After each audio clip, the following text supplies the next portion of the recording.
اعوذ باللہ من الشیطان الرجیم بسم اللہ الرحمن الرحیم لک الحمد یا اللہ والصلاة والسلام علیک یا رسول اللہ صلی اللہ علیہ وسلم۔ پانی اور جانور کے جھوٹے کا بیان۔ کن پانیوں سے وضو کرنا جائز ہے؟ برسات کا پانی، ندی نالے چشمے، سمندر یا کنویں کا پانی، پگھلی ہوئی برف یا اولے کا پانی، تالاب یا بڑے حوض کا پانی، ان سب پانیوں سے وضو کرنا جائز ہے۔ کن پانیوں سے وضو کرنا جائز نہیں؟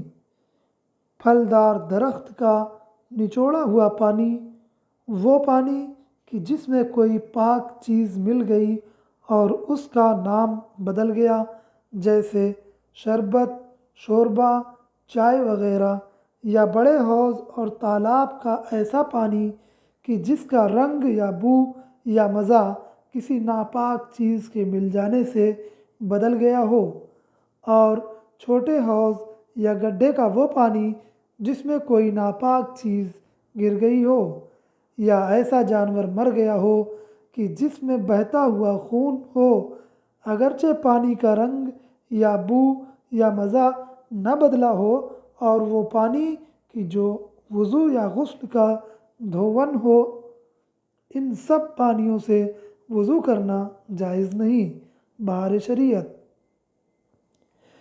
کن جانوروں کا جوٹھا پاک ہے؟ جن جانوروں کا گوشت کھایا جاتا ہے ان کا جوٹھا پاک ہے، جیسے گائے، بیل، بھینس، بکری، کبوتر اور فاختہ وغیرہ۔ عالمگیری۔ کن جانوروں کا جوٹھا مکروہ ہے؟ گھر میں رہنے والے جانور جیسے بلی، چوہا، سانپ، چھپکلی، اور اڑنے والے شکاری جانور جیسے شکرا، باز، بھری، چیل اور کوا وغیرہ، اور وہ مرغی جو چھوٹی پھرتی ہو اور نجاست پر منہ ڈالتی ہو، اور وہ گائے جس کی عادت غلیظ کھانے کی ہو، ان سب کا جوٹھا مکروہ ہے۔ عالمگیری بہار شریعت۔